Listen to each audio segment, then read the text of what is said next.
Want to know the power that a leadership pipeline can make in your church? Stick around for the Church Revitalization Podcast next.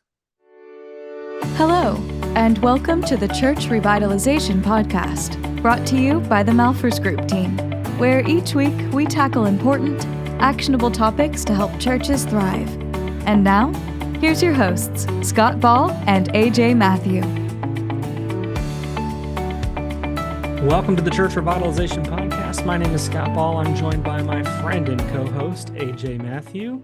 Happy New Year, my friend. Oh, Happy New Year. Not when this comes out, yes. As we're recording this, it's not quite 2024. But when you are hearing this, listener or viewer, if you're watching us on YouTube, it's 2024. So I'm put yourself strict on the Happy New Year too, Scott. That only plays for a few weeks and then we're done. I know. I feel like I got to get it in now, even though it's December, so that I have a chance to say it. I know you've got a lot of Happy New Year in you and you can't use it all on me. I won't accept it. Yeah. Here's a quick funny story. One time, AJ and I were working with a church in Houston together, which is unusual. We don't always get to do that, but we were both working with this church in Houston, and I met up with AJ at the airport in Houston, and I said, I think it was like the 7th or 8th. It was the second week of January for sure. Was it that early? Yeah. And I said, Happy New Year. And you said, really? You were like, the look of disgust on your face was palpable. You're like, it's not, we're over that, man. Well, yeah, right. But because part of my rule is if we've seen each other, and once you get like one Happy New Year. There's no reason to be another. And you and I had definitely talked. So I didn't need any more Happy New Years. You really were outside of the bounds. Man, you know what? Just call me Scrooge at the end of the Christmas Carol with my Happy New Year's. I'm just giving them out, so generous. I'm Happy New Year, Scrooge, and end of story. And it never gets better. At the beginning of the story. Yeah. Yeah. That's funny. All right. So Happy New Year. Today we're talking about a topic that's near and dear to my heart. And I think, I don't want to love one of my consulting children more than another one of my consulting children. Mm-hmm. But if I had a favorite consulting child, it's leadership pipeline. Oh, poor strategic envisioning is over in the corner crying. Let me make my case, and it's a good way to maybe segue into the heart of this episode. Occasionally we will post an article on Facebook, or we'll be running an ad on one of our free downloads or something. And especially if you're running an ad, then it's getting in front of eyeballs that maybe don't care that much about us or what we do. And we'll get a comment. And it's not just us, by the way, like any Christian resourcing organization you can think of, click on the comments. And there's going to be at least one person, maybe more, who writes the comment, this stuff doesn't matter. We just need to be preaching the gospel. Yep. And I always chuckle a little bit inside. Not that like our stuff supersedes the gospel, by no means. But it's a kind of a silly statement to make. So when we say, oh, we don't need to worry about leadership pipeline, we just need to preach the gospel. Okay. Well, who is going to preach the gospel? When you say we, who is we? Mm-hmm. And what are you going to preach? And how are you going to ensure that sound doctrine is preached? And if people respond to the gospel, who's going to disciple those people who respond? And what process are you going to use to disciple those people? And is it going to be consistent, or is it going to be random? So when you poke deeper than just the surface layer, sort of, not to be too cruel, but kind of ignorant statement of we just need to preach the gospel, it's totally misreading Jesus's own ministry, which was laser focused on leadership development.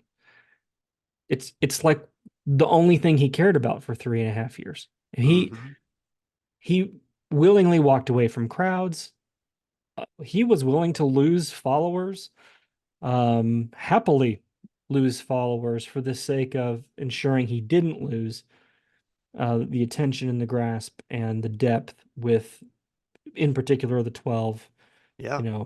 the three, all, Peter, James, and John, especially, the 12, and then sort of this other crowd that was one layer back from that. And Yeah. this is the group we see in Acts chapter 2. There's Hmm. 120 people. And thousands of people followed Jesus, in air quotes, if you're not seeing the episode on YouTube. Followed Jesus. After his death and resurrection, it's 120, and they're in one Mm. room. And I'm convinced that Jesus' whole ministry was distilled down to making sure he had the right 120 people in the room at Pentecost, so that when the Holy Spirit comes on them, and there's this Pentecost moment, 3,000 people are added that day, that there was the right people there, the right leaders there, the right pipeline of leaders there to disciple those 3,000. And we read this in Yeah. Acts 2:42 through 47, where it says, and they devoted themselves to the apostles' teaching. The they there is the 3,000. And so we've got these 120 leaders then who are discipling these 3,000, and it sparks a worldwide movement. And so when you say Hmm. things like, oh, we just need to preach the gospel, we don't need to worry about leadership development, it's assuming that you can have a Pentecost moment without the 3.5 years of leadership development work that Jesus did. And if Jesus recognized the limitations of your time and your attention, and he recognized the importance of leadership development, how in the world would you think you can escape the importance of it?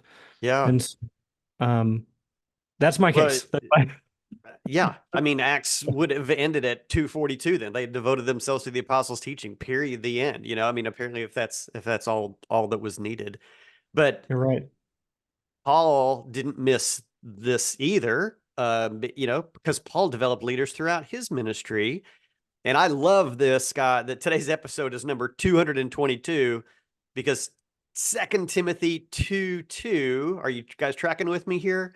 The things you have heard me say in the presence of many witnesses, entrust to reliable men who will also be qualified to teach others. So the a great leadership development verse, 2 Timothy 2:2, lining up with today's episode 222, is totally in line with leadership pipeline. And of course, the letter to Timothy, Paul's spiritual son and ministry protege. Yeah. So a great developer of leaders, Paul the apostle. Totally Mm. tracking with this, man. Yeah.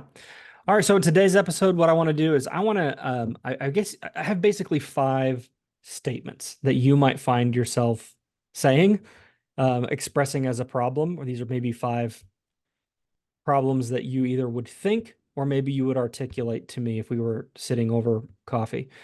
And I want to give you some practical advice on how to deal with this issue. And then I'm just gonna be straight up honest with you. I'm going to tell you what we do, how we help churches to solve that problem. So we're gonna articulate the problem.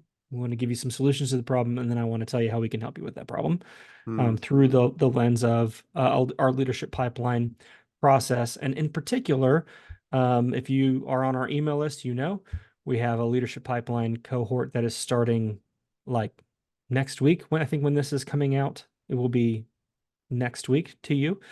If you're listening to this later than the first week of January, it will have already started and you will have missed it, but we'll do it again if you're interested. But this is an online.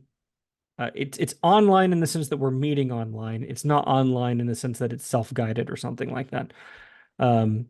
This is a real cohort with us meeting for 6 weeks on Zoom, guided by me personally, taking you through our leadership pipeline process. This is a process that costs $6,000 if you're to work with us one-on-one, if you're in the US or Canada.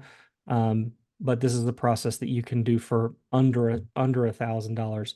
And so it's a huge savings to do it this way, and you're going to have the pipeline built in 6 weeks.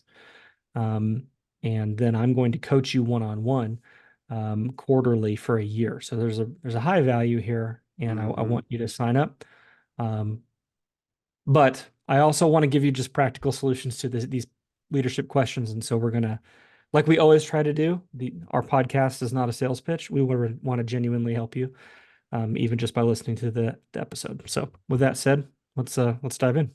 Yeah, well, I like how you framed it up, Scott, as if, sat down with coffee over coffee and started talking about our ministries and what's going on in your ministry. Likely something that would come out of your mouth is we don't have enough leaders, Mhm. because most pastors and leaders in churches, this is one of their top issues is not enough people doing the work of the ministry. And so that's what developing leaders is all about.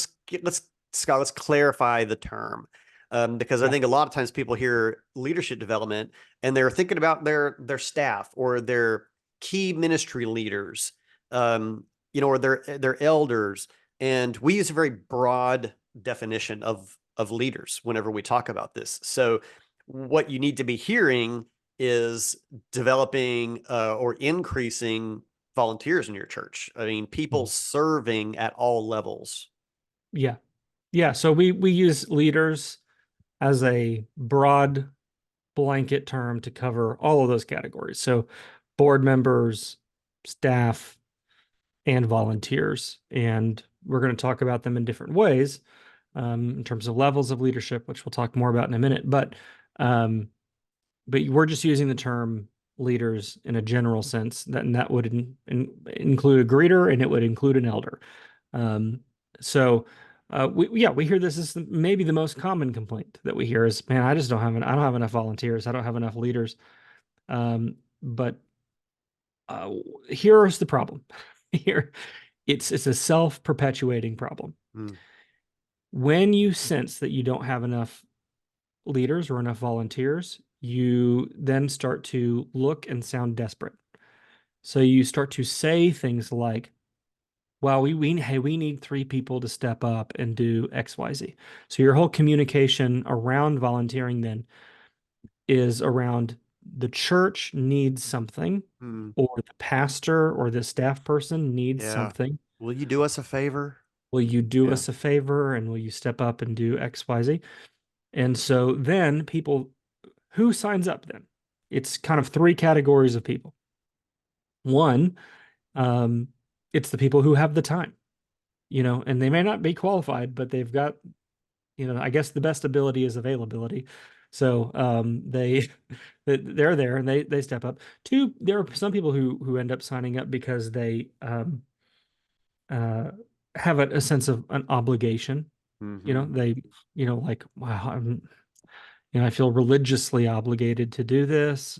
I've And then, done guilt serving before. Yeah.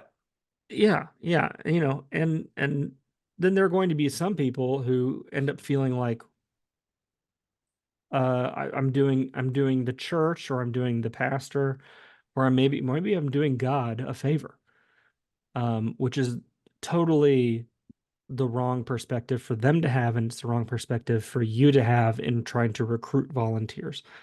But who gets left out? Who doesn't step up? Who doesn't step up are the people who use busyness as an excuse, or they had perceived themselves to have a lack of skill. Well, like, oh, I'm not qualified to do it. So um, it creates a bad situation. And what ends up happening is you have the same handful of people step up all the time to do all of the work. And we are self-perpetuating that 80/20 rule. And so we need to start thinking differently about volunteer recruitment, leaders recruitment. And it doesn't have to be that way. So um, here's the fix. And this is maybe sounds like so simplistic, AJ, but we have to fix our theology. Mm, And we have to fix the way that we're communicating, and it needs to be rooted in our theology.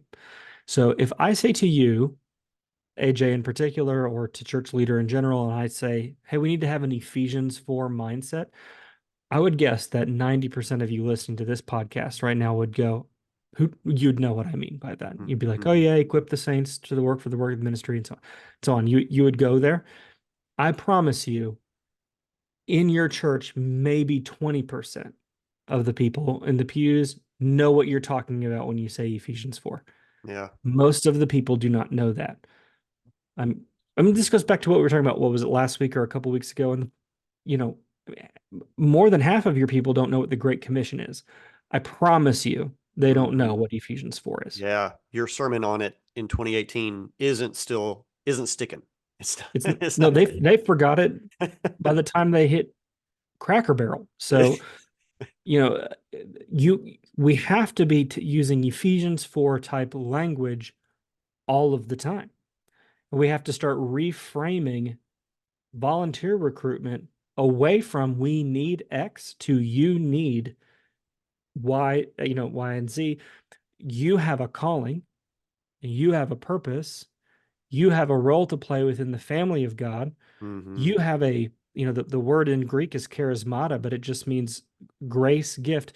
You have a special grace gift given to you, separate and distinct and apart from the gifting you have, any natural gifts or abilities that you have. But you have a special grace gift or calling on your life that God gives to you when you become part of the family of God.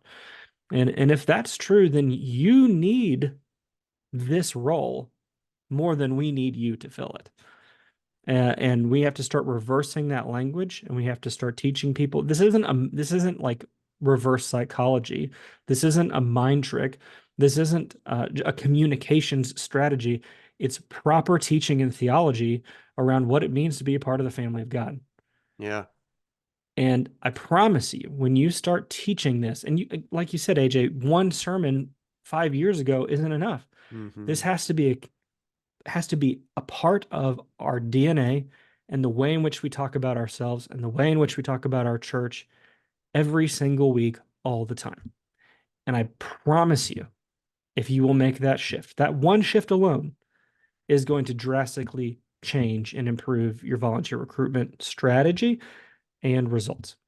Yeah, this is not a quick fix. This is not an overnight silver bullet thing either. I mean, this is a culture shift in the church. First, a culture shift in your leadership practice, Yeah. but then in your communication, just in everything, which is what culture ends up becoming. It has to permeate every aspect of the church.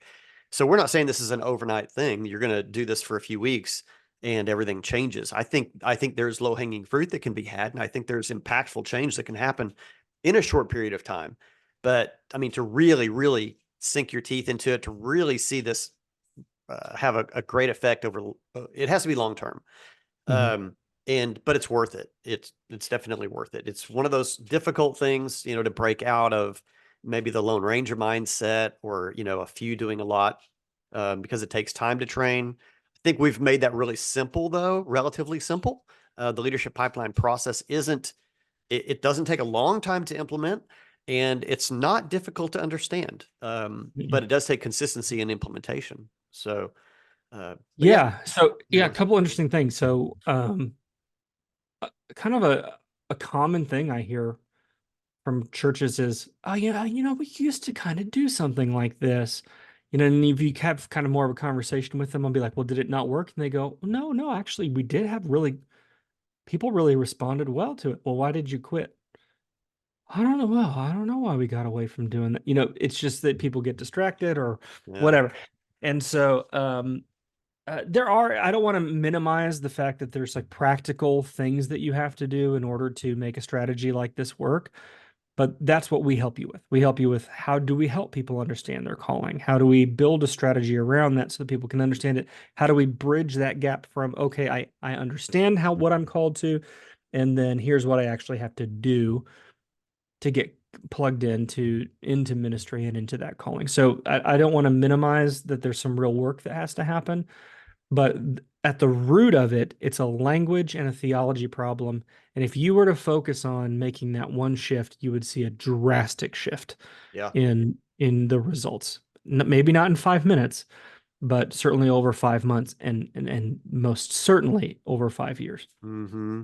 Well, one of the issues that you're bumping up against, and it may be felt or it may not be felt, is that you're structured for burnout. And where we see this is in the number of people that are overseeing a number of other people.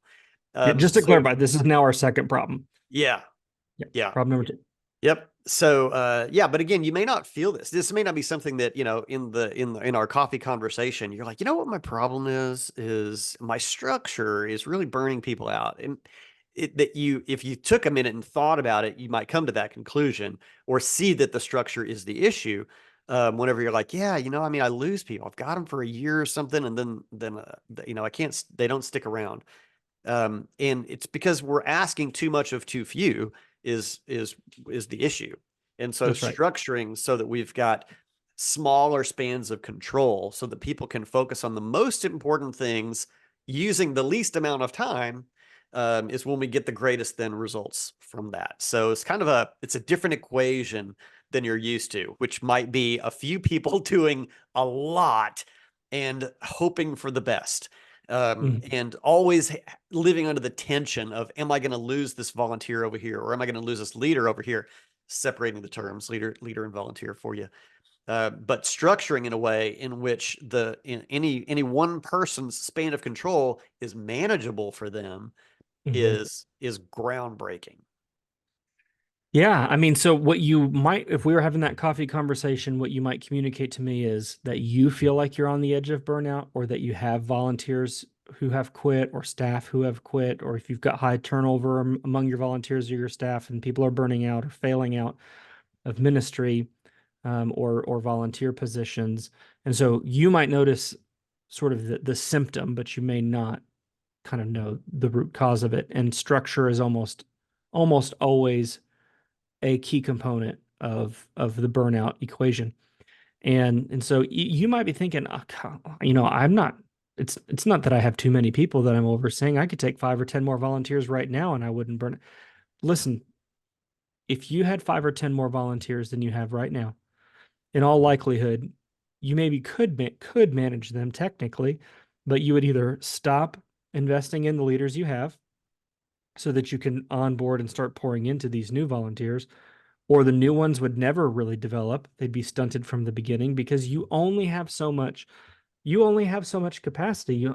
And so I want to use Jesus again as the model here. Jesus recognized that he, in his human, incarnation, he had limited time and attention. There were only so many people that he could invest into. And he intentionally walks away from other people he could have invested in. And so that he could focus on the 12 that he really wanted to pour into. And it's for the sake of multiplication that he invested in the few.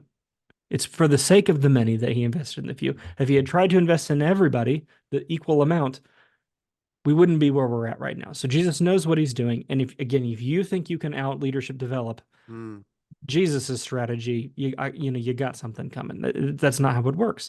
And so what happens is we have stunted leaders who aren't very well developed. We're spread too thin. We ask too much of too few people, like you said, AJ. And so then people burn out and we burn out. And I have loads of empathy for this. I've been in that situation. I nearly shipwrecked my whole life in a burnout season, made silly mistakes, foolish mistakes, almost cost me everything. And so I don't say this with any judgment. I say it with empathy. You need a structure that prevents burnout, not one that facilitates it. And most of you are in a situation where you're built for failure. And it's just a matter of, this sounds terrible, but I would say it's just a matter of time. And you maybe won't burn out, but you might just stall out, where you just kind of plateau and you just maintain, and things aren't growing and you're not growing and your leaders aren't growing. You just get in some sort of a maintenance mode. And if that's what you're feeling, like, oh, I'm not burning out, but I know I'm not making progress, I'm certain that the structure isn't serving you well. And so one of the things that we do in the leadership pipeline process, AJ, is we take a hard look at that structure. How are my volunteer teams structured? How is my staff structured? How are my committees and boards and all of that? How are they structured? And are they structured for success, or are they structured for burnout? And we reorganize that. I want to maybe address really quick, AJ, maybe there might be small church pastors who are hearing this and going, well, that sounds like probably it's a big church problem and not a small church problem. And that's not true. Yeah, or a big church solution and not a small church solution. Right. This is false. And in fact, it's much easier to implement a leadership pipeline in a smaller church than a larger one because large churches have such complexity that trying to fill in a leadership pipeline takes more time because they've got all kinds of bad habits that are often rooted in both the ability and the desire to outsource every problem. So when they hit a pain point, they go, who can we hire to do this? Yeah. What company can we hire? We can outsource it, or we can hire a part-time person, or we can pay somebody a stipend. And so they've slapped duct tape on all kinds of problems in an unsustainable way. Because even big churches have their limits on how much money they can spend to solve these kinds of problems. And eventually they hit a point where they're going to need to build a leadership pipeline if they want to have a sustainable leadership structure. Small churches don't have the luxury of outsourcing every problem. And so they're going to be more volunteer dependent in the first place. And so it's way easier to build it in. The biggest regret I have in my church planting experience is that we didn't build a leadership pipeline structure in from before we even recruited our first person to be a part of our team. We could have done it. It's not only something you can do in big churches. You can do it in small churches. And had we had that structure in place from the beginning, it would have served us better. So Yeah. I don't want you hearing this is a big church solution to my small church problem. This is for every church because it scales. Yeah. I really like what you said about, Jesus sort of voluntarily living under the constraints of time and space, I mean, in the incarnation. I hadn't really thought about that before. But yeah, he still had he had the same 24 hours we have. That's right. Yeah. During his earthly ministry, I mean, he had to make decisions every day. I mean, he had a strategy, he had a plan, he had a vision, but he had to make decisions on how he was going to spend his time, who he was going to spend his time with, and the words that he chose, to speak into people's lives. So I think on that note, I didn't get into this in the article, although I just thought it might be too much of a rabbit trail and too speculative. But as I was kind of processing this and thinking about this, I thought the constraint isn't on him. It's, because he could do whatever he wanted. The constraint is on us. He knew how much time a person requires to be developed. You know what I'm saying? Like, it takes a certain number of hours and a certain amount of attention to develop me. It's not a reflection of his power. It's a reflection of my weakness, that I need X amount of hours and attention to be developed. Yeah. And so Jesus is constrained by our inability to pick up. I mean, if we were all able to just pick things up on a dime, he could have developed a lot more leaders, but the limitation is with us, not with him. Yeah, for sure. I think though he had a voluntary limitation on himself in the flesh, but I think that was strategic as well, so that we couldn't look back 2,000 years later and go, well, yeah, he was throwing miracles around left and right and he did all this. We can't be like that.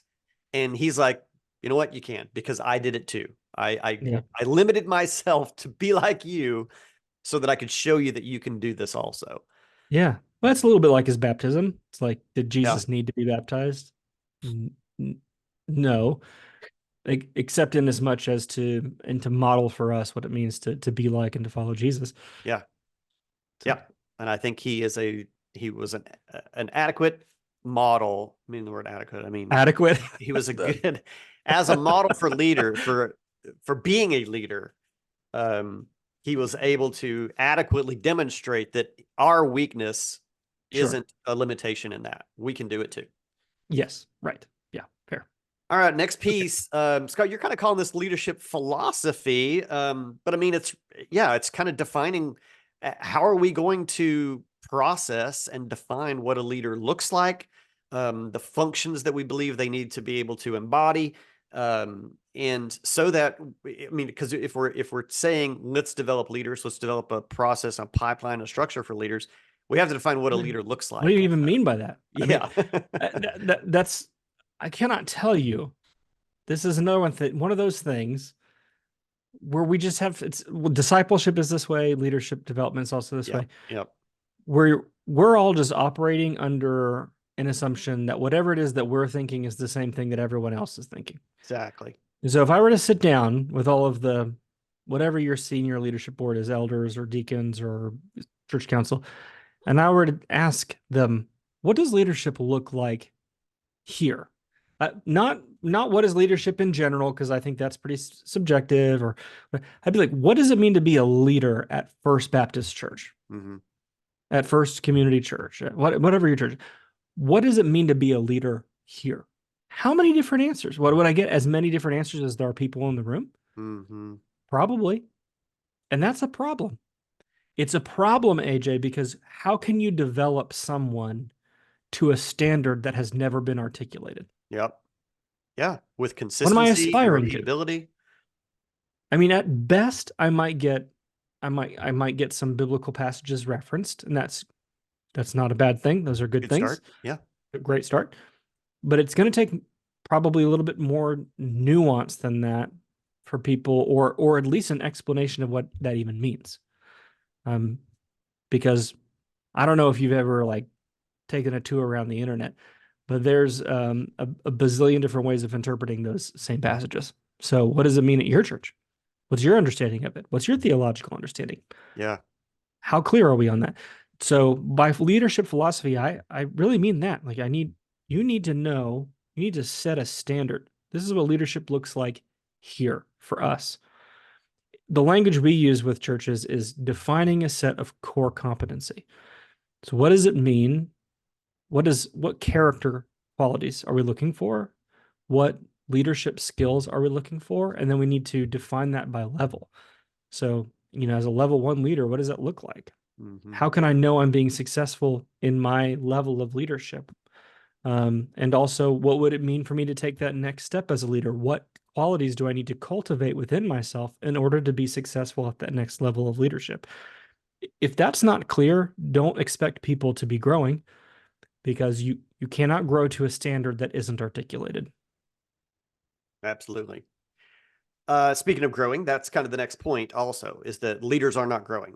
And so we've got to have a system and a structure for making that happen as well. This is really getting into the heart, the core of the leadership pipeline process. And that is that, once we have a structure, we've defined what a leader looks like. What exactly is the process to that? I mean, how do our daily lives actually change, or our weekly, monthly, annual schedules change in our church, so that we're getting different results in year 2 than we did in year 1? So how exactly are we growing leaders? And that has to come through a process of training and development. Yeah. So it's not possible.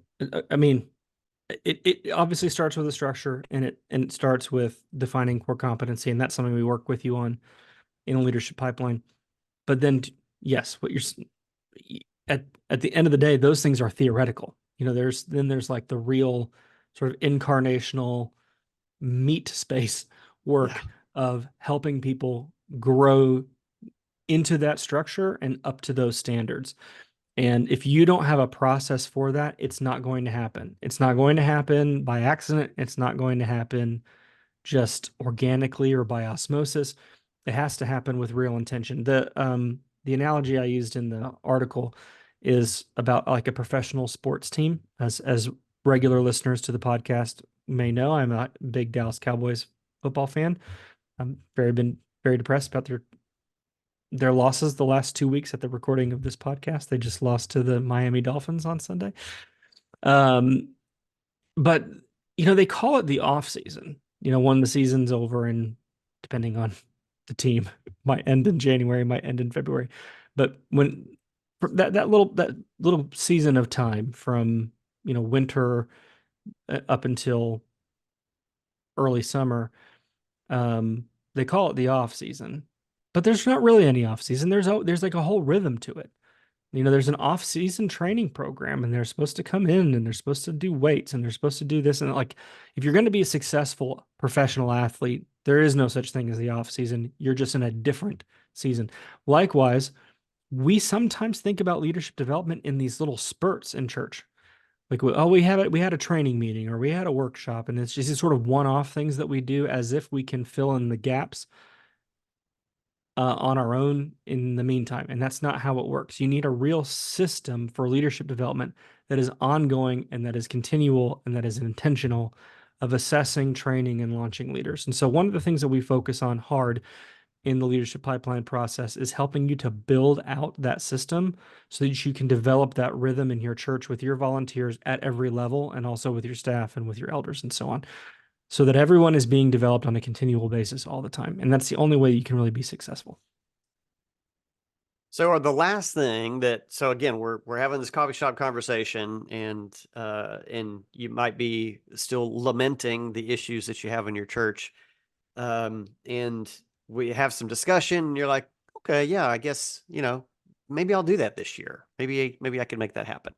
Well, there's one more issue that you may not be rising to the level of consciousness, and that is that you actually don't have a plan to make any changes. Yeah, I mean, if we were sitting across the table from each other, I would probably say, well, what are you going to do about that? And it would not be uncommon probably for you to go, I don't know. Yeah. That would be pretty natural to say, Yeah. I don't know. I would like to change, but yeah. I just think I've mentioned this on the podcast, I think more than once, and so sorry for repeating myself. But the Eisenhower matrix, which is 4 quadrants based on urgency and importance, kind of the various combinations. Leadership development and leadership pipeline always falls squarely in that important but not urgent category, which means that every year you're going to go, oh yeah, I know, I got to get better about volunteer recruitment. It's not going to improve itself. There's never going to be a situation where you're going to stumble into a better leadership development situation. Yeah. That's not possible. Do you know what I mean? It's like physics.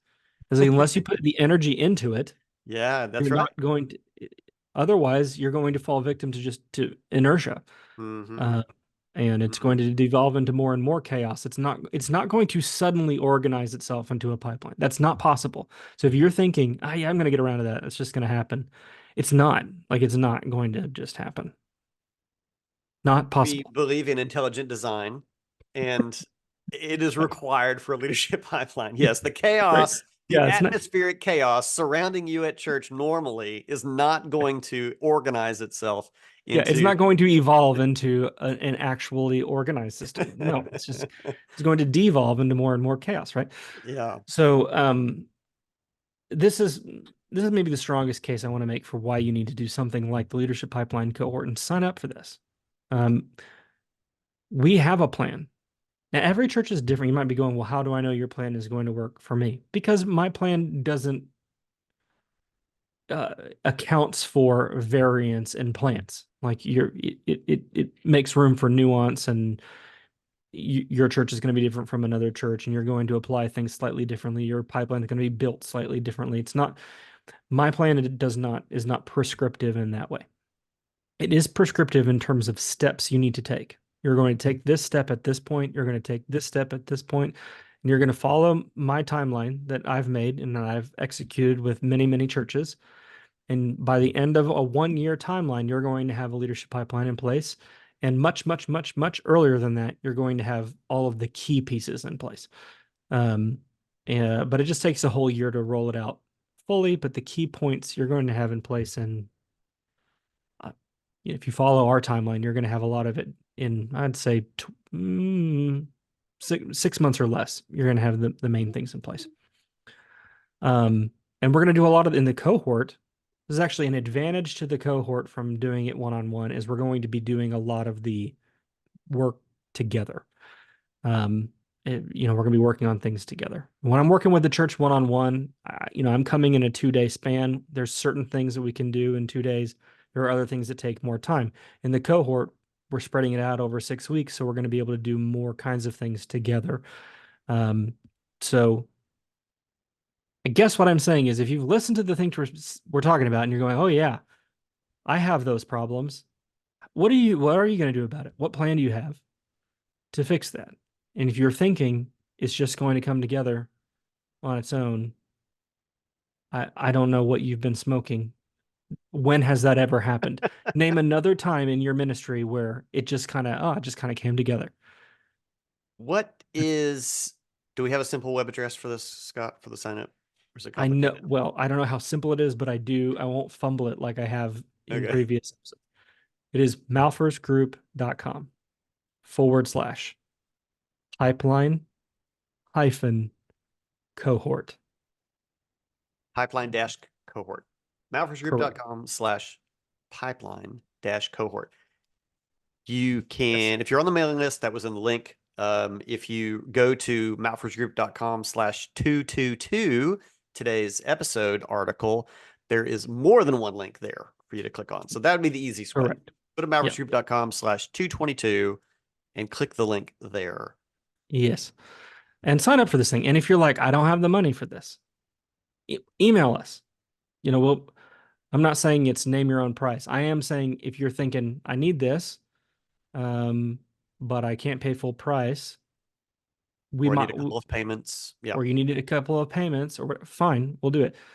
We'll figure out a way to make it work. I have gotten very many requests, AJ. I don't know if we've even talked about this off air, from churches outside the United States. And as you know, the church work we do outside the US, we do for free. So if you are outside the United States and you're listening to this, you can feel free to send us an email at leadership@malphursgroup.com. It is my hope to form an international cohort. It will probably not start at the same time as the one in January. But if that is something that you're interested in, please do let us know, and I'm going to try to get an international cohort together, and I'm going to see if we can get some donors perhaps to sponsor the cost of doing that work with you all. But if you are in the United States or Canada, go to malphursgroup.com/pipeline cohort and sign up. It starts next week at the release of this episode. We're gonna meet on a Wednesday, January 10th for our first session is when we're scheduled to start. So you need to sign up before then. All right, there you go. Don't delay. It's the right time of year. It's a brand new start. It's a fresh year. You need this. Let's do this. We want to see your church thrive. We want to see leaders be developed. We want to see Jesus glorified and the kingdom expand around your Jerusalem and to the ends of the earth. Thanks for being with us. We'll see you again next week.